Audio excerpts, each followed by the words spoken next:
In today's video, we're taking a look ahead at the 2024 NHL Draft. We're going to take a look at who are the current projected top 10 prospects for this draft and what kind of impact might they have on NHL teams. We'll discuss those prospects coming up next. So welcome back to another video here at Top Shelf Hockey. As I mentioned, today we're looking ahead at the top 10 prospects currently for the 2024 NHL Draft. Now, of course, this list is going to change a lot, and we're going to expand on it as the season goes. We did do a video back in the summertime looking ahead at an early projection for the top 10 prospects. At that point, the list has certainly changed a little bit now that some of these players have had a chance, obviously, to have their offseason training, and we get them into their current seasons, and we've got a better view of where things are at. Some prospects have maintained, some have dropped a little bit. Some newer prospects have certainly caught in the eye of a lot of scouts and worked their way up the list here as well. So for right now, we're going to jump onto the computer, take a look at these top 10 prospects, and then from there we'll discuss what kind of impact they're going to have. Obviously, we don't know where they're going yet. It's early as the season goes along here. How we plan to do these updated videos is periodically, maybe once a month or so, we'll be taking a look at a new list, an updated list of who are the top 10, probably going to expand into the top 15, top 20 here over time, and then we're going to start probably next month in November, once we have enough games in the NHL season, and we're going to start doing a draft lottery simulation to see what teams might be picking in what spots and have a little bit of fun with a mock draft. So essentially, this is kind of a mock draft, but it's not really based on teams and standings. It's just based on draft rankings for right now. So let's get into it with the top 10 prospects. The top-ranked prospect selected to go first overall right now by majority of the scouts is Macklin Celebrini. Of course, Canadian-born prospect, born in BC, grew up just a few minutes from where Connor Bedard grew up, so obviously that part of the country, producing some great NHL prospects, playing for Boston University this year, so made the jump to U.S. college hockey, which is going to be a huge, advantage for him. I think he's able to handle it. He's a dynamic, dangerous, and deceptive player. Is fitting in well at BU. Had a phenomenal year last year in the USHL. This guy right now, of course, is projected to go number one. Most people that I've seen, most kind of experts that I follow to get these opinions and thoughts on these players, don't think there's going to be much of a chance that he slips out of this number one spot. The guy we have number two here, which we'll talk about in a second, Yzerman, is, I think the closest to him. And we'll see how things go. But Macklin Celebrini right now, unless something crazy happens, expected to be the first pick in the 24 draft. At number two, we have left winger Cole Yzerman. Now, Yzerman, like I said, is pretty close to Celebrini in a sense. I don't know that it's possible he's going to overtake him for the top spot. But you never know. Crazier things have happened late in the season. Maybe we'll have one of those debates like we've seen in the past, like a Taylor-Tyler type of debate. Who knows? Although both these players might project to be better than either of those guys. Started the campaign this year, 13 goals in his first 9 games in the U.S. program, so certainly on fire. This left winger's on pace to possibly rewrite some of the goal-scoring records within the U.S. program. He's got a lethal shot. Now, he's not necessarily the same type of player, but the way he shoots and the way he can get that shot off does draw some comparison to Austin Matthews. A little bit of Ovechkin, but more of a Matthews-type shot. So that's certainly something special. And Yzerman, Celebrini, definitely, in my opinion, there's a big gap after number two. Certainly, those two guys are by far the top two prospects in this draft. At number three, we have Russian prospect Ivan Demidov. Now, I do wonder if the Russian factor here will cause him to fall in the draft at all, but many feel he is the third best prospect. That's the general consensus I've seen amongst most scouting places. Right winger playing for SKA in the KHL. He's a high-flying winger, terrific puck skills, certainly dominated the top Russian junior league last year, certainly ready to play more with the older players in the KHL level, which he's starting to do this year. Now, he is signed in Russia as well to 2025.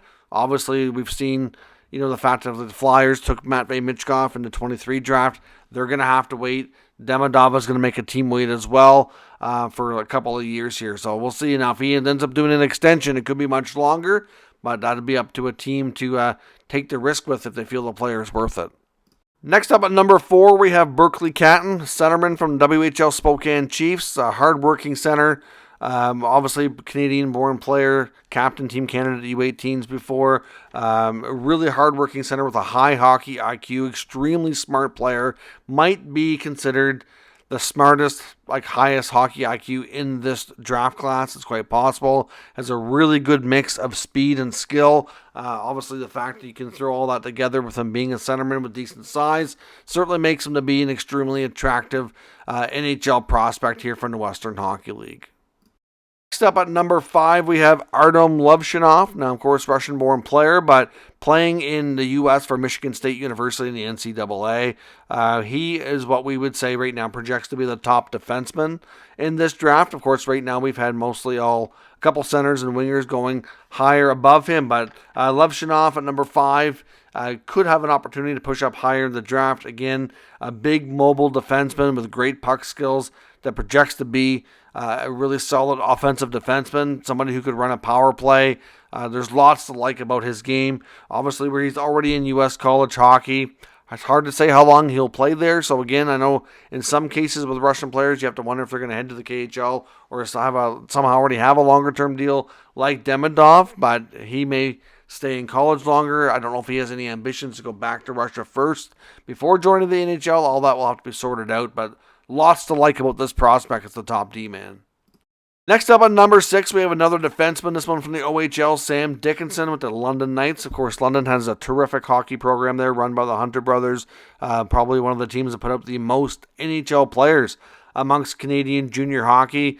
He's got good size, 6'3". He's a big, mobile defenseman who's reliable at both ends of the ice, really, but certainly very good offensively. Has a terrific shot as well.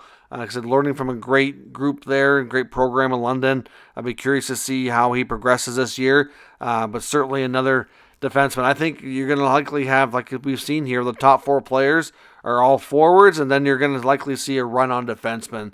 Dickinson is right now kind of considered to be the second best D prospect in this draft, but things can change by the end of the year. We'll have to follow the progress and see where things go. At number 7, we have another Russian-born prospect here, Anton Silyev, a defenseman who's currently playing for Torpedo in KHL. Highly skilled defenseman. There are some concerns over his decision-making and agility, working, which we call like a work in progress. But obviously, his decision-making, it makes you wonder about his hockey IQ. But the skills are there. It's maybe turn out to be one of those defensemen that are more of a high-risk, high-reward type of player. We've seen a lot of D-men come into the league like that.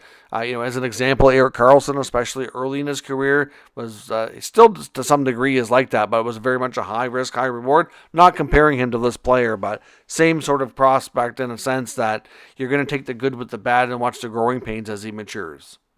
At number 8, we have another defenseman. This one is from Czechia, Adam Jiricek. If that last name sounds familiar, his brother is David Jiricek, top prospect for the Columbus Blue Jackets. Of course, a very high pick just in the past 2 years here. So Jiricek, a very capable two-way defenseman, draws some similarities to his brother, but not exact. Has a very high hockey IQ, so a very smart defenseman, makes a smart play high percentage of the time, reads the play well, very good offensive skills. Well, even though he's good at both ends, will probably be known more so as an offensive defenseman once he has a chance to turn pro.